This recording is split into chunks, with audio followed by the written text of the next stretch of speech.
In July 1995, the Soufriere Hills Volcano came to life, marking the start of a series of devastating volcanic eruptions that changed Montserrat and its people forever.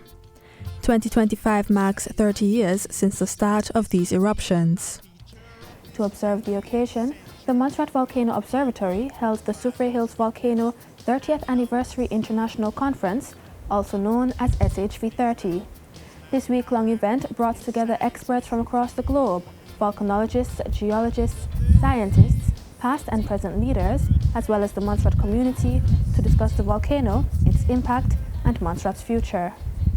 The conference kicked off on July 14th with an opening ceremony where the visitors were welcomed by the director of MVO, Dr. Graham Ryan.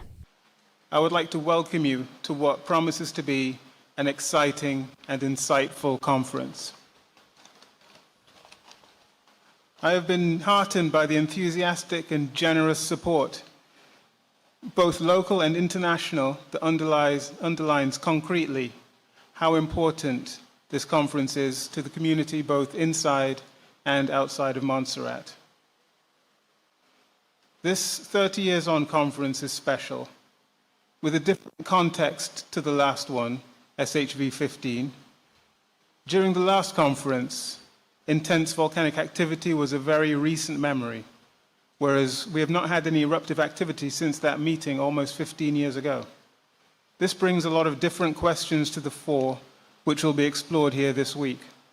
I'm also particularly excited for this conference, as it is quite holistic by design.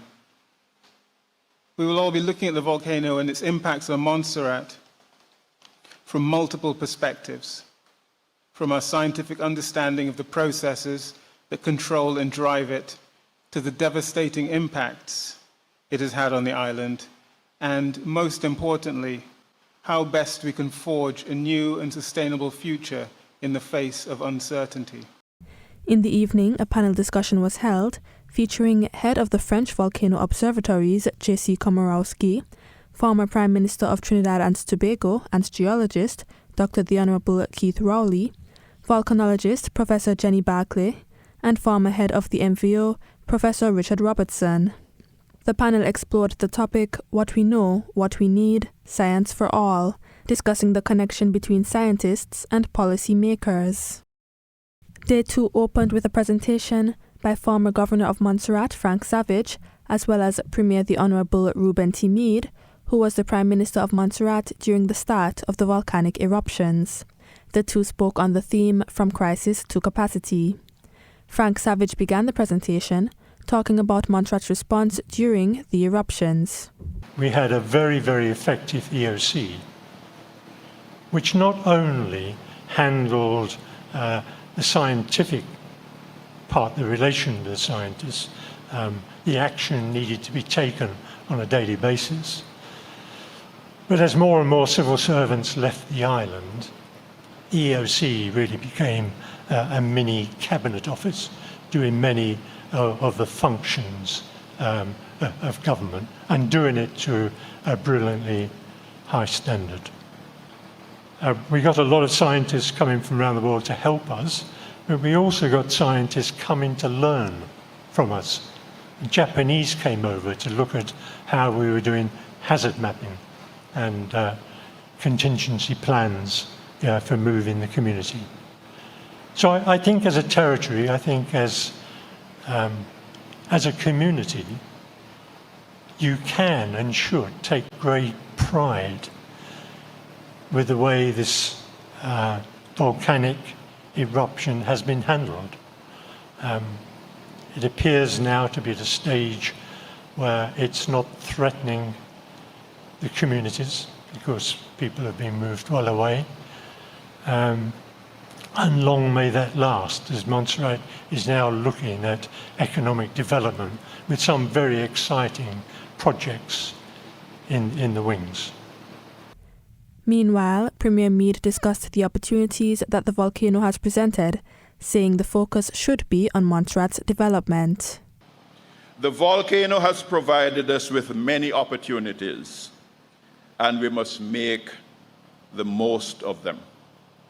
It is time for us to stop looking at the volcano as something tragic and look at the opportunities that can be created as a consequence of our little volcano. Our major export is sand, which comes from the volcano. Every day there's a barge going out of Montserrat loaded with volcanic sand and also volcanic aggregate. We're looking at the private sector in terms of focusing a lot on getting not only local investors, but foreign direct investment into Montserrat. The volcano should not stop us from rebuilding Montserrat and the northern part of Montserrat. Hotel and tourism, we have to get hotel and tourism up and going. We have a 1.5 hotel, 1.5 hotels here. Viewpoint, we're going to have a chat on Viewpoint later, Carol. If we do not go into developing our economy, we will be back here 30 years later talking about our volcano, when in fact we should be talking about they had a volcano, it was active, and look at what transformed or transformation took place in the country. And that's the focus.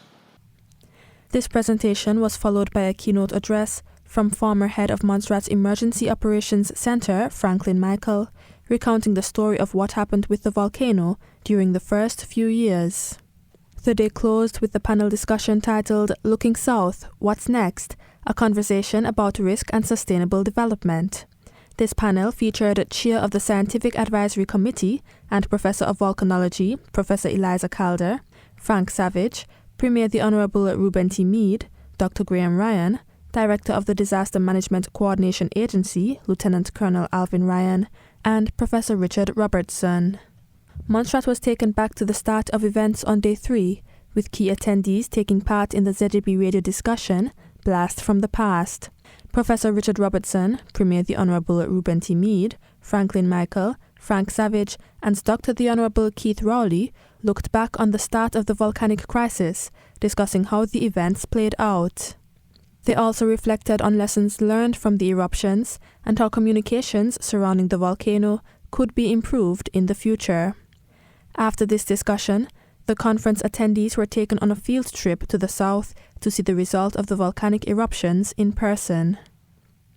On day 4, conversations centered around geothermal resources, with a feature virtual presentation by Dr. Patrick Kariuki from the Dedan Kimathi University of Technology, DCUT, in Kenya.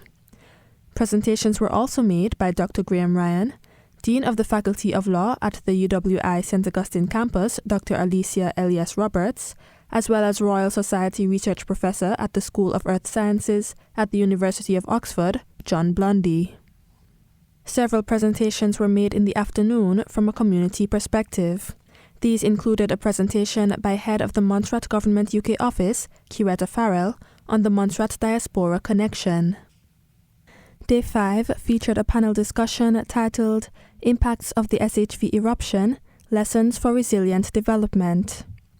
These are only a few of the many presentations, discussions, and workshops held to engage attendees. Live streams for several of these sessions can be found on the ZJB Radio Spirit of Montserrat Facebook page or on the GOM Information Unit YouTube channel. The conference officially closed with a street party in Salem. After SHV30, I sat down with organizers Dr. Karen Pascal and Thandi Williams to hear their thoughts on the conference. It was challenging. I think what I'm really happy is really about that we did manage to bring people from different fields, different background. And there were some people who were from the community. We were happy to speak about what they done. They were they really took the initiative and of showing what they are doing, and this was really really powerful. I think that people actually take the lead. And that's maybe one of the things that we can also try to do, if we organize some events related or even in the future. try to basically be not less, maybe MVO less on the leading, but more like on the assisting, to bring something together. All right. What was your feeling about the my feeling? Overall, I think the conference was a success. SHV30, as we commemorated 30 years of volcanic activity here, I'm very happy that I was a part of the team. I was grateful for the knowledge that was shared. I was a child when the volcano started, and throughout the years, I know we would have mentioned previously that there were prior conferences. And in my mind, when I took this role on, I was like, it's a scientific conference. And so even my own personal outlook as to what the conference was about, I think it was just an excellent initiative. And I just want to say kudos to MVO, for not only showcasing the scientific aspect, but showing the community, the culture, the resilience of Montserrat throughout the years, and bringing persons from all over all over just to come and share their experiences here. But yeah, I think that it was an excellent conference. I see where we can improve for the future, and hopefully once I'm finished with my report, because that's one of the things that I'm tasked with, to just put some things into the report to share what I think can improve for the future, what went well, what could have been done better, and I look forward to sharing that with the team. The Soufriere Hills Volcano is an icon on Montserrat, having shaped the trajectory of the island. Today, the volcano lays silent, although still active, and Montserrat continues to grow and thrive. However, its looming presence, as well as the ash-covered landscape of Montserrat's south, serves as a reminder of the destruction the Soufriere Hills Volcano can cause. Despite this, Montserratians continue to look forward as a stronger and more resilient people. For ZJB On The Move, I am Victoria Chalmers. Of a brand new day.